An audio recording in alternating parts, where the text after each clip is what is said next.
اس کے بعد آئیں ہم بات کرتے ہیں کہ کن کن لوگوں کو ہم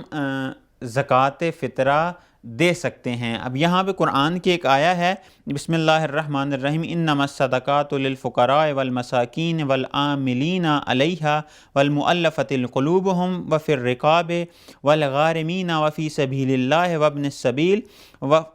السبیل فریضۃ من اللہ واللہ علیم حکیم۔ اب زکوٰۃ فطرہ کس کس کو ہم دے سکتے ہیں، یعنی کون کون سے لوگ اہل ہیں کہ ان کو زکوٰۃ فطرہ دی جا سکتی ہے۔ اس میں سب سے پہلے فقیر ہیں، اس کے بعد مسکین ہیں، اس کے بعد عاملین ہیں، اس کے بعد مؤلفۃ القلوب ہیں، اس کے بعد غارمین ہیں، اس کے بعد مسافر ہیں۔ ان کے اوپر زکوٰۃ فطرہ کا اطلاق ہو سکتا ہے، ان کو ہم زکوٰۃ فطرہ دے سکتے ہیں۔ اب اس آیا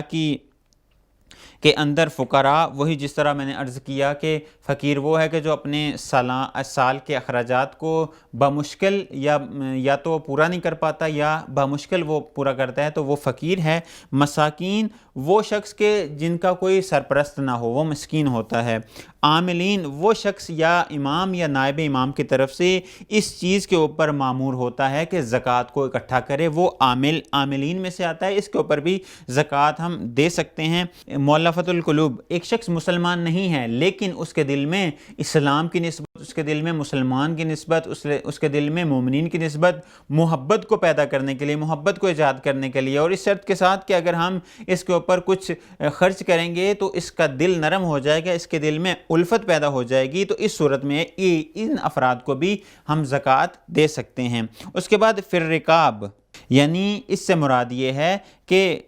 غلاموں کو خریدنا اور ان کو آزاد کر دینا، یہ فی الرقاب کے زمرے میں آتے ہیں، ان کے اوپر بھی زکوٰۃ لاگو ہو سکتی ہے۔ غارمین وہ شخص کے جو مقروض ہے اور اپنا قرض ادا نہیں کر سکتا، تو ان کے اوپر بھی زکوٰۃ لاگو ہو سکتی ہے۔ فی سبیل اللہ وہ شخص کے جو راہ خدا میں ہے، اب یہ بہت مہم نکتہ ہے، وہ شخص کے جو راہ خدا میں ہے، جہاد کر رہا ہے، یہ کسی بھی عنوان سے راہ خدا اس کے اوپر اطلاق کرتا ہے، اس کو بھی ہم زکوٰۃ دے سکتے ہیں، زکوٰۃ فطرہ دے سکتے ہیں۔ اور اس کا بارز ترین اور واضح ترین جو مصداق ہے وہ مدارس دینیا میں پڑھنے والے طلاب ہیں، چونکہ وہ راہ خدا میں فی سبیل اللہ اپنے آپ کو وقف کرتے ہیں، تو ان کو ہم زکوٰۃ فطرہ دے سکتے ہیں۔ ابن سبیل وہ افراد کے جو مسافر ہیں، کسی وجہ سے وہ ہم اپنے وطن سے دور ہیں اور مدد کے محتاج ہیں، ان کو بھی ہم زکوٰۃ فطرہ یا زکوٰۃ دے سکتے ہیں، اس میں کوئی مشکل نہیں ہے۔